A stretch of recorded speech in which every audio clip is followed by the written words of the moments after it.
搽類固醇退玫瑰痤瘡嗰啲紅，以為係救星，其實分分鐘等同搽緊慢性毒藥。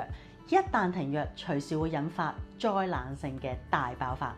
嗱，最近咧有位男士啊，佢本身係一個專業人士嚟㗎，佢嘅鼻同埋咧兩邊面頰嘅微絲血管擴張得好犀利。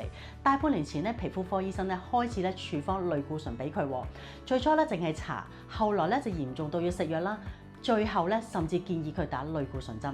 嗱，其實客人咧開始咧有啲抗拒啦，覺得咧唔單止冇改善啦，而且搽類固醇嘅次數同埋份量咧仲越嚟越重。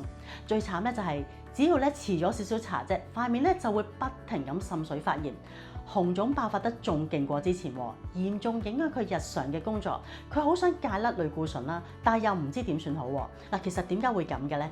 權威嘅美國皮膚科醫學會期刊文獻咧就數據已經好清楚講出㗎啦。如果長期喺塊面用類固醇超過4星期，會咧導致到面部嘅血管出現永久性嘅擴張，嗱，仲會直接咧抑制局部嘅免疫系統㗎喎。結果會點啊？只要你一停藥，啲血管就會出現報復式嘅擴張啦，引發咧災難性嘅嚴重發炎。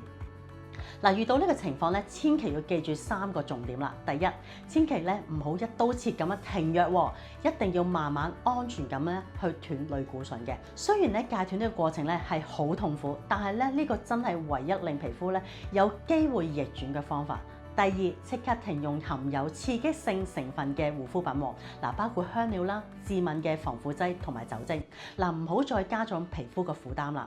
第三，配合抗炎嘅飲食，再加埋咧個人嘅配方嘅益生菌啦，由體內幫身體咧全面降炎。